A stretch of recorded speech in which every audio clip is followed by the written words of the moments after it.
Dave Elswick Show, talking about Judge Kavanaugh and what's going on at these nomination hearings. Unbelievable.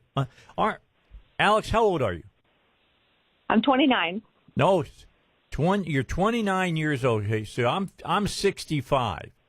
Do you think what I did when I was 18 to 21 should be looked through the prism of the mores of 2018?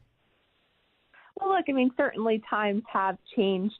But I think in this case, what troubles me more is that we're looking at accusations that happened over 30 years ago, and there hasn't been significant corroboration of those. Yeah.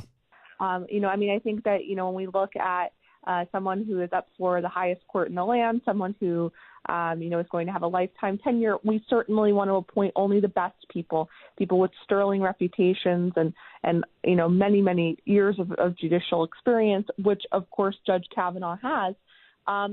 So, I mean, I think that, it's valid to take a look at claims from the past, which is what I think Chairman Grassley was trying to afford Dr. Ford through this extended hearing process. But this has really just turned into a delay tactic, I think, on behalf of Senate Democrats. And we're seeing a very troubling erosion of due process standards and certainly journalistic standards. Now, here's the thing that bothers me, Alex, is that I sit here and I watch the way people are acting.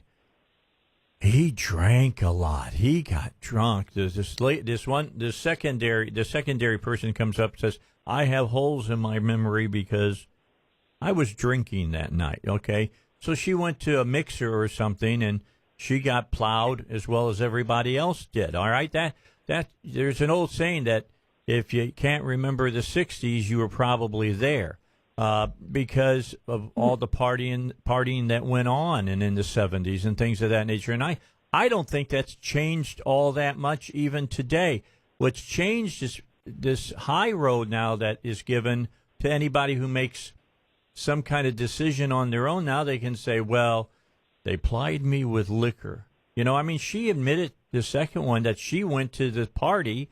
She played a game, and they were spinning a bottle or something, and if the bottle landed on you, you had to take a drink. She says, and guess what? It kept landing on me, and, well, I had to drink more than everybody else. And I'm hearing this, and I'm hearing Democrats talking about, see, they used her, and I shaved my head, just so you know, Alex, so I'm bald, because I look better bald than I did with hair. And I'm thinking, you hypocrites. How many of them who are sitting there listening to these testimonies could undergo, just put out there, if this person wronged you somehow, you think you were wronged, they gave you a little too much to drink and hit on you or something, how many do you think of them could go through that type of microscope? And I say none. Well, I think certainly if drinking in college was a disqualification for the Supreme Court, there would be very few nominees left. You're right. College is about, independence and freedom and exploring, certainly new subjects in school, but becoming an adult. And, I think that if you go past these Supreme Court hearings, where this started was actually under the Obama administration through a provision called Title IX in the U.S. Code. And so what they were trying to do is they were trying to address sexual assault on campus.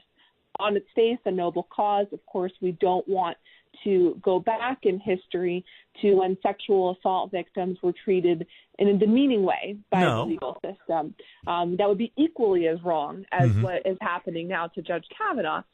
But so what the Obama administration did is they said, well, we don't think that the police and the normal adjudicatory processes are doing well enough in this arena.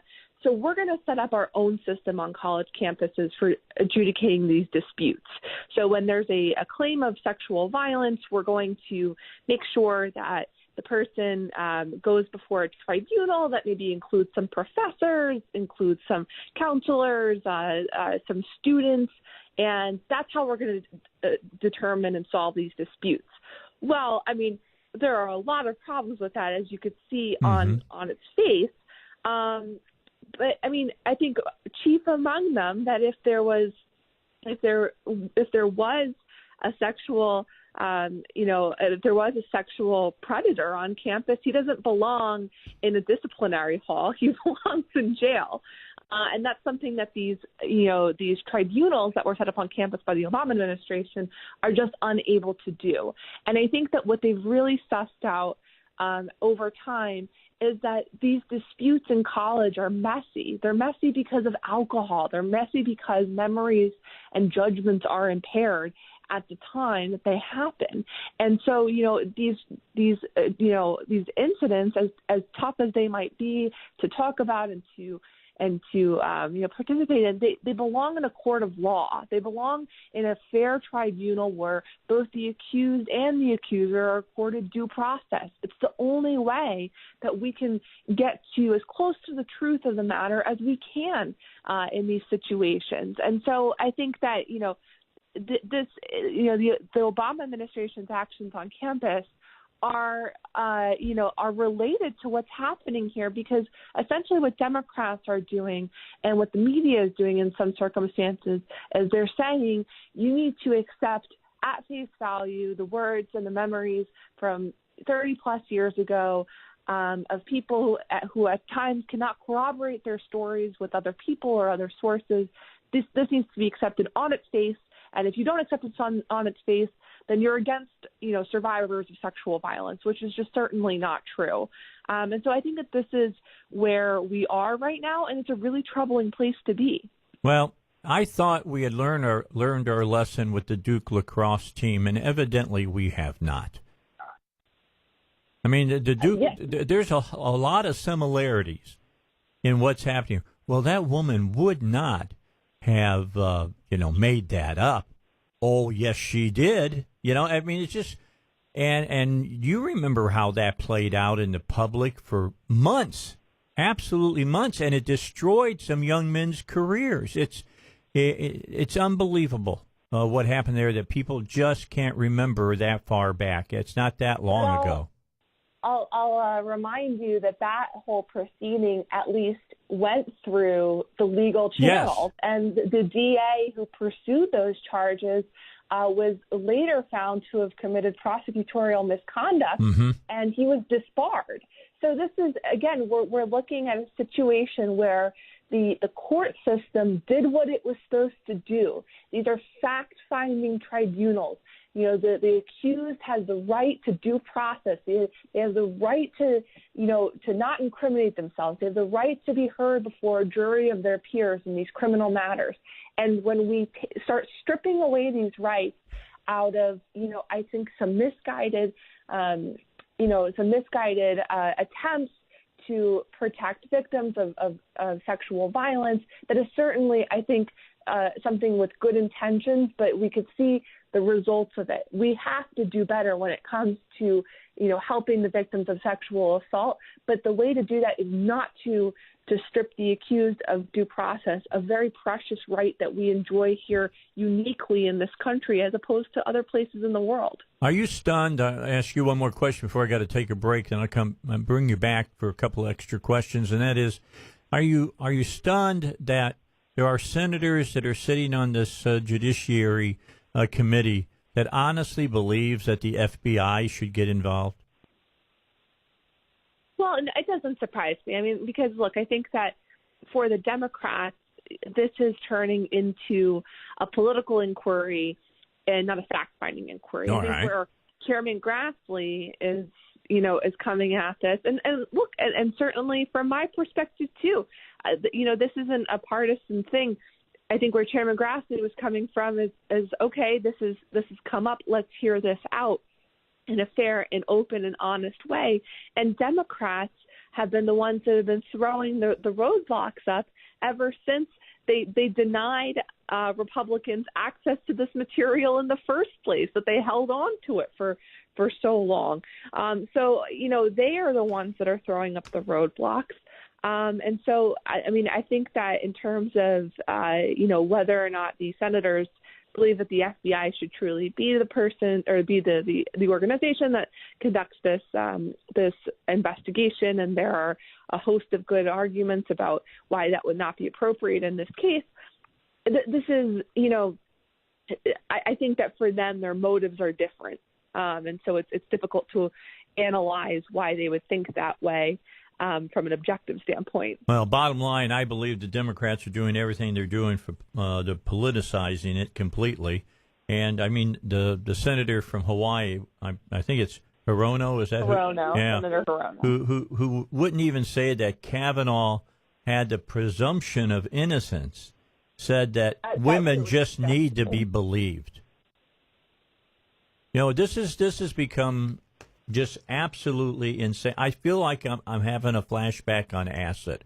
I'll be honest, Alex. When we come back, let's talk a few more moments. I appreciate you giving us the time. Alex Wilkes is our special guest. We're talking about the Kavanaugh confirmation hearings. We got more coming your way right after this. Alex Wilkes, and we appreciate her for joining us today. Alex, I know you don't have a crystal ball, you don't have a Swami hat on or anything like that. How do you see this playing out? First, do you think Ford is ever going to testify? Well, I mean, all of the indication so far is that she's going to, but we also know that there have been a number of delays and changing conditions. Yeah, caveats. That have affected this process. So I can't say with 100% certainty that will happen. So, I think that is something that would be important to key senators like Senator Jeff Flake and Senator Susan Collins would be to hear her out. But of course, we've heard from these senators too that they want a fair tribunal, but they want a speedy one as well. Mm-hmm. And so I think that more delays caused by Dr. Ford's team aren't necessarily going to, sway them in terms of, meaning it's not a deal breaker for them in that respect. So I think that's sort of where we are with the hearings right now. Okay, so let's take two scenarios. Ford comes, she testifies, Kavanaugh testifies after. How do you think it plays out? Let's say both of them are very credible as they sit in front of the Senate. How do you think that plays out? Does Kavanaugh continue on? I thought that Senator Susan Collins, she actually had what was a great quote about this whole process, which was that, in this particular part of the hearing, which is now sort of an extraordinary part of this whole process, that Judge Kavanaugh's words shouldn't just be judged against what Dr. Ford says, although that's certainly important, but they should be judged against the totality of what he presented to the committee. Mm-hmm. This includes the massive document release that came from his time in the Bush administration, the over 1,200 questions that he answered, including questions that were submitted after the fact by senators, and he gave written responses to. He has really put himself out there, not just in the Supreme Court nomination, but in the multiple FBI background investigations that took place for the various positions that he's held in the past, including staff secretary to the president, which is a very sensitive position, one where you see every piece of paper that goes across the president's desk, all the way up to his time on the D.C. circuit. So, it's not just one day.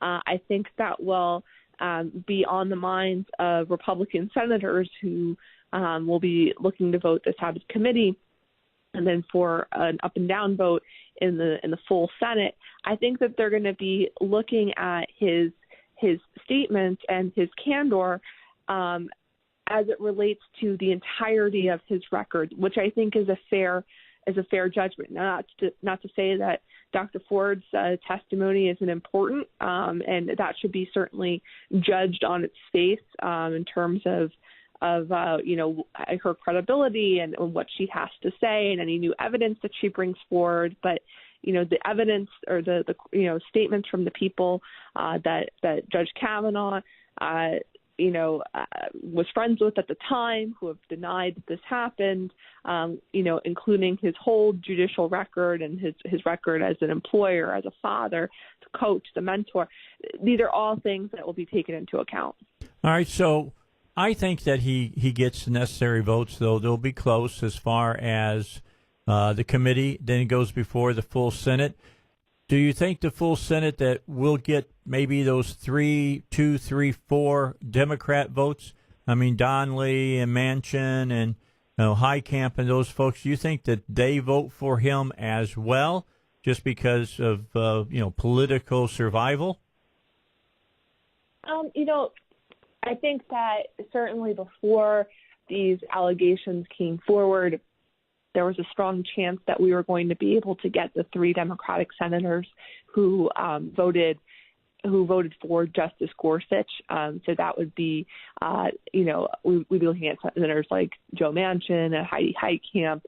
I do think that, it was always going to be difficult to tell where they would fall on this, since Chuck Schumer was really trying to hold the line on their votes. But they know that this is an important vote to the people in their state.